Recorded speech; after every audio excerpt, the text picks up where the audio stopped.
మన ప్రభువును రక్షకుడైన క్రీస్తు యేసు నామంలో మీ అందరికీ నా హృదయపూర్వక వందనములు. బైబిల్ని మాట్లాడనిద్దాం అనే ఈ ఆధ్యాత్మిక కార్యక్రమానికి మీకు స్వాగతం పలుకుతున్నాము. నేటి మన అంశం మించిపోయిన సమయం, అంటే ఇవ్వబడిన అవకాశాన్ని నిర్లక్ష్యం చేసి ఉగ్రత పాలవటం. ఈ అంశాన్ని గురించి మనం మాట్లాడుకునే ముందుగా పరిశుద్ధ గ్రంథము నుండి మత్తయి రాసిన సువార్త 7వ అధ్యాయము 21, 22, 23 వచనాలు చదువుకుందాం. అలాగే లూకా సువార్త 13వ అధ్యాయము 24వ వచనము నుండి 27వ వచనం వరకు చదువుకుందాము. ముందుగా మత్తయి సువార్త 7వ అధ్యాయము 21వ వచనం నుండి 23వ వచనం వరకు చదువుకుందాం. ప్రభువా, ప్రభువా అని నన్ను పిలుచు ప్రతివాడును పరలోక రాజ్యంలో ప్రవేశింపడు గాని పరలోకమందున్న నా తండ్రి చిత్త ప్రకారము చేయువాడే ప్రవేశించును. ఆ దినమందు అనేకులు నన్ను చూచి, ప్రభువా, ప్రభువా, మేము నీ నామమున ప్రవచింపలేదా? నీ నామమున దెయ్యమును వెళ్ళగొట్టలేదా? నీ నామమున అనేకమైన అద్భుతములు చేయలేదా అని చెప్పుదురు. అప్పుడు నేను మిమ్మును ఎన్నడును ఎరుగను, అక్రమము చేయువారులారా నా యొద్ద నుండి పొండని వారితో చెప్పుదును.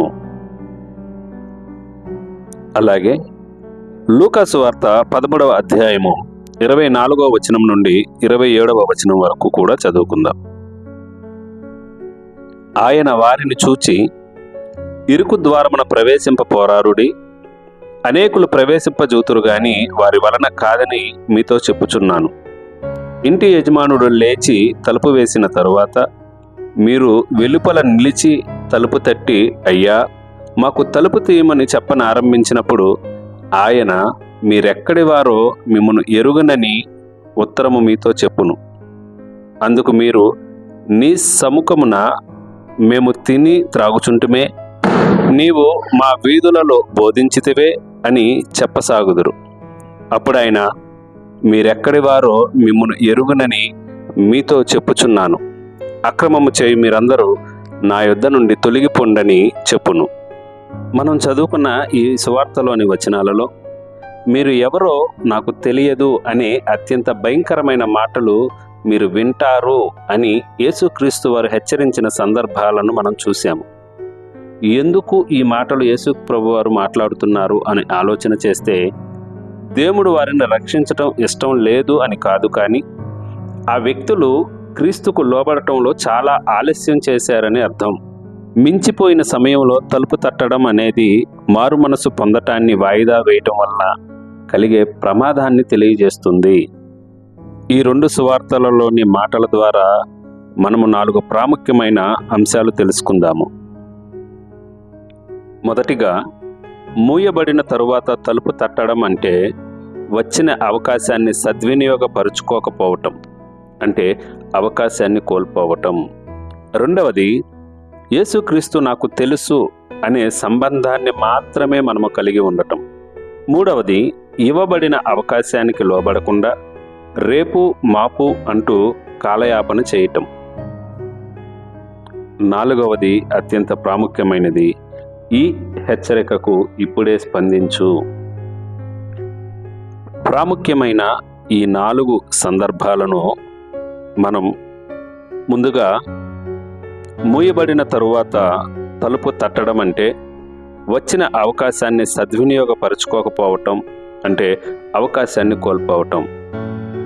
తలుపు ఒకప్పుడు తెరిచే ఉంది, కానీ ఒకరోజు అది మూయబడుతుంది అని తెలిసినా, మారు మనసు పొందటానికి అవకాశం ఉన్నా, ఆ సమయంలో క్రీస్తును అనుసరించటానికి మారు మనసు పొందు అనే పిలుపును ఎవరైతే నిర్లక్ష్యం చేశారో వారు. రోమీయులకు రాసిన పత్రిక 2వ అధ్యాయము 4వ వచనము 5వ వచనము చదువుకుందాం.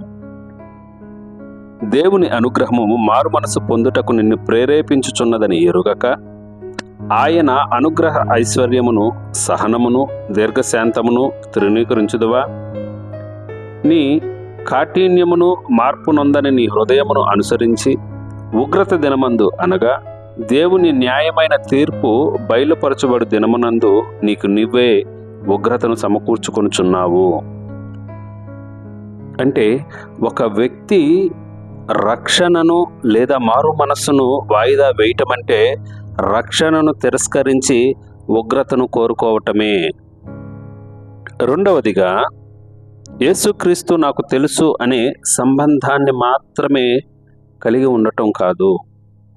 తలుపు మూయబడిన తర్వాత బయట మిగిలిపోయిన వారికి క్రీస్తు తెలుసు. ఆయన మాటలు వారు విన్నారు. సత్యం మధ్యలోనే వారు జీవించారు. వారందరూ కూడా మందిరాలకు వెళ్ళిన వారే, కానీ వారి హృదయాలను క్రీస్తుకు ఎప్పుడూ సమర్పించుకున్నవారు కాదు. మారు మనస్సు అనేది లేకపోతే మనం దేవుని ఉగ్రతలోనికి వెళతాము అనే ప్రేరేపణను త్రోసిపుచ్చేవారు. ఇక మూడవదిగా, ఇవ్వబడిన అవకాశానికి లోబడకుండా రేపు మాపు అంటూ కాలయాపన చేయటం. రేపు చూద్దాంలే, తర్వాత చూద్దాంలే అంటూ కాలయాపన చేస్తూ వాయిదాలు వేస్తున్నారా? జాగ్రత్త. ప్రతిసారి దేవుని ప్రేరణను నిర్లక్ష్యం చేయటం వలన ఆధ్యాత్మిక సున్నితత్వం ముద్దుమారిపోతుంది.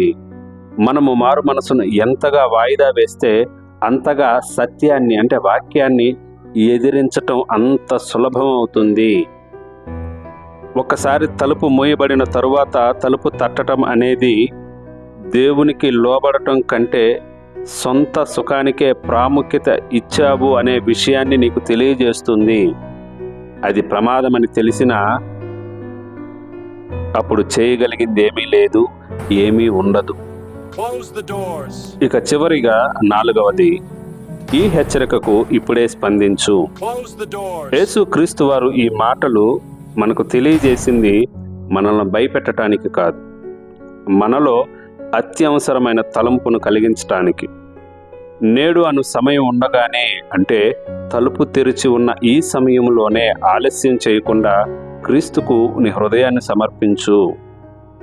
మారు మనస్సు పొందు, ఎందుకంటే ఆయన కృప మనపై ఉంది.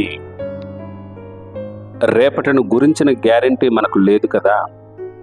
అందుకని యెషయా గ్రంథం 55వ అధ్యాయం 6వ వచనంలో, యెహోవా మీకు దొరుకు కాలమున ఆయనను వెతకుడి, ఆయన సమీపంగా ఉండగా ఆయనను ప్రార్థించండి.